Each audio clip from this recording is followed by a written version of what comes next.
A paz, Senhor Jesus, tudo bem? Espero que sim.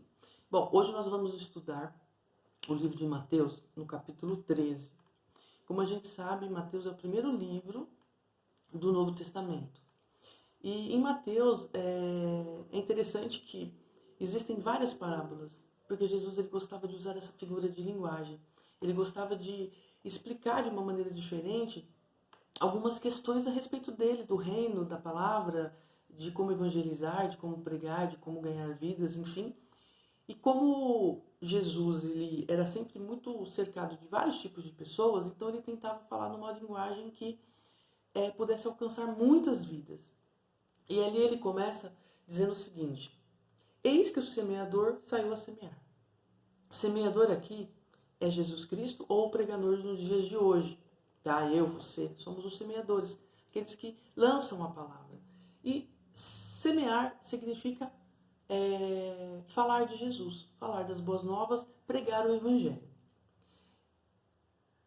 E quando semeava, uma parte da semente caiu junto ao caminho e vieram as aves e comeram as sementes. Ou seja, embora ali estivessem muitas pessoas ao redor de Jesus ouvindo a pregação, Jesus estava querendo chamar a atenção para uma coisa interessante, porque às vezes nós estamos ali falando de Jesus e as pessoas, ou elas nem dão play, ou elas dão play e param na metade, ou elas dão play e vão fazer outras coisas. E a palavra cai à beira do caminho. E aí vem as aves, que Deus, num outro momento, ele explica que é o próprio Satanás que rouba a palavra de nós. E ele continua. Uma outra parte da palavra caiu em pedregais, onde não havia terra bastante, e logo nasceu, porque não tinha terra funda. Mas vindo o sol, queimou e secou a semente, porque não tinha raiz. Então aqui a palavra ela até caiu, alguém ouviu, deu play, mas por conta dessas razões humanas, né, por conta das nossas deficiências racionais, carnais, a gente permite que qualquer intervenção venha por fim naquilo que nós ouvimos. Então ali Deus ele está mostrando para aquelas pessoas que existem 4 tipos, né, de ouvintes. E eu quero trazer uma nova conotação para isso, mas eu vou terminar de ler o texto. E uma outra parte da palavra caiu entre espinhos, e os espinhos cresceram e sufocaram a palavra, a semente, tá? E a outra parte da palavra caiu em boa terra e deu fruto e prosperou. Uma certa vez eu estava ouvindo uma pregação a respeito dessa parábola e Deus me ensinou o seguinte, que nós temos 4 fases, como cristãos nós temos 4 fases. Eu vivi por essa primeira fase aqui porque quando as pessoas vinham semear a palavra em mim, eu era exatamente o que o versículo 4 descreve. Enquanto o pregador semeava, falava de Jesus, me ensinava sobre Jesus, eu não dava atenção e a palavra caía do lado de fora de mim. O diabo vinha e roubava a palavra, não sobrava nada. 3 segundos depois eu já nem lembrava quem tinha falado alguma coisa. Eu era muito rebelde, eu era muito ignorante, assim, eu era muito sisudo nessas questões de Deus e as pessoas vinham com palavra de condenação, de um Deus que isso, que aquilo, que mata, que... Eu não conhecia o Deus amor, eu conhecia o Deus terror. Porque infelizmente algumas pessoas pregam um Deus que não existe na Bíblia. E aqui, depois de um determinado momento, eu amadureci um pouquinho, comecei a ter um pouquinho mais de entendimento. E a palavra, quando era pregada, já caía numa terra que não era muito profunda e que tinha pedras ali atrapalhando. E que eram essas pedras? Era a minha razão humana, era a minha arrogância, era a minha inteligência, minha intelectualidade, porque eu achava que eu sabia tudo e que Deus não sabia nada. E quem garante que a Bíblia é um livro de Deus mesmo? Porque quem me garante que a Bíblia, por ter sido escrita, entre aspas, tá, por homens, revela de fato a verdade de Deus? Então eu ficava com esses questionamentos. Eu colocava pedra. E aí a semente caía e não resistia, não conseguia criar raízes em mim.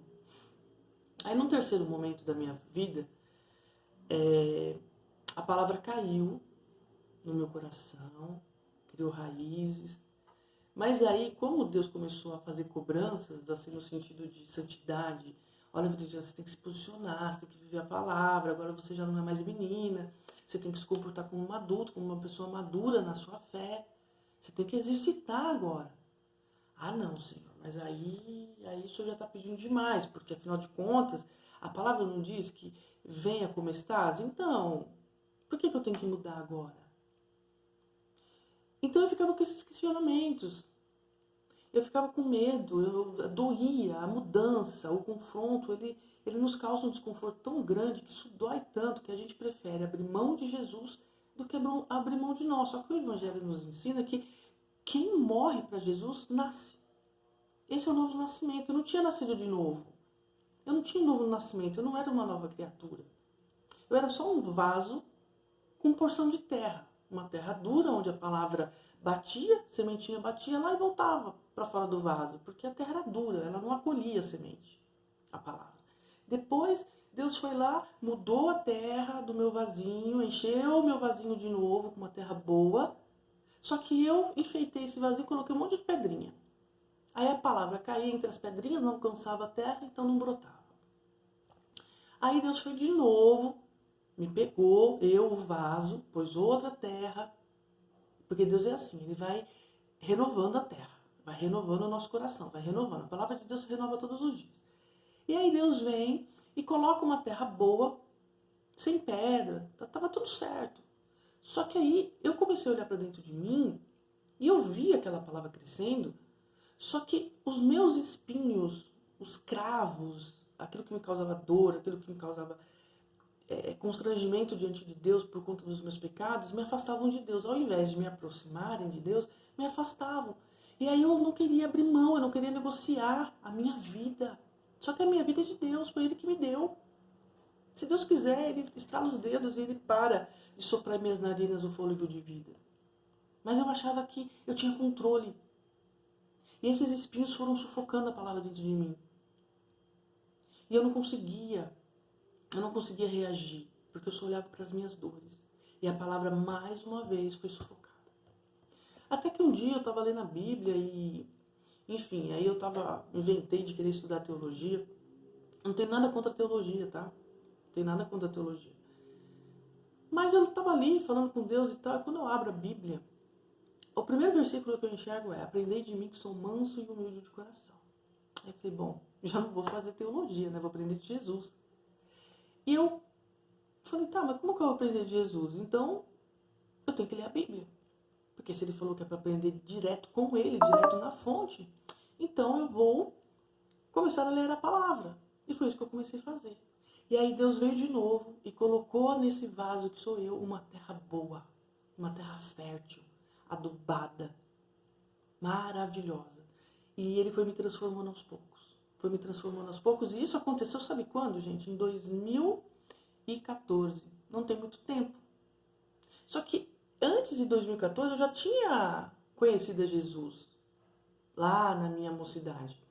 A questão toda é que eu não tinha dado a oportunidade. E o mais interessante aqui é que depois que eu passei dessas 4 fases, Jesus ele meio que interrompe e ele diz assim: quem tem ouvidos para ouvir, ouça.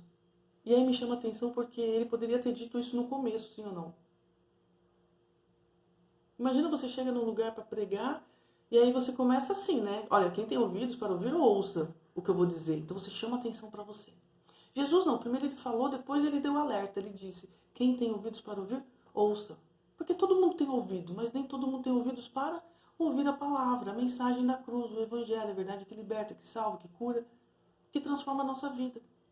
E é isso aqui, é muito interessante porque Jesus, parece que ele estava lá falando, as pessoas, né, ouvindo ou não, desacreditando na palavra ou não, pensando nos espinhos, pensando nas pedras, como eu já fiz um dia.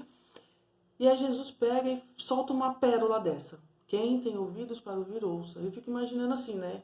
Quem não estava ouvindo nada, imagina, né? O que foi que ele falou? Ai, meu Deus, nossa, e agora? O que foi que ele falou? Já está na primeira fase. Outros podem ter falado assim, caramba, nossa, ele falou isso, mas e o resto mesmo? E alguma coisa se perdeu, ficou perdida. Um outro momento a palavra entrou, mas alguém falou assim, ai, mas tá tão difícil, não sei. E duvidou. Pedro, aconteceu com Pedro, né? Várias vezes, né? Quando Deus falou sobre Cornélio, quando Deus chamou ele para andar sobre as águas, ele duvidava e as coisas não aconteciam. E de repente, tinha gente que estava atento ali. E aí esse entendeu esse versículo 9. Quem tem ouvidos para ouvir, ouça. Ouça hoje o que Deus tem para te dizer.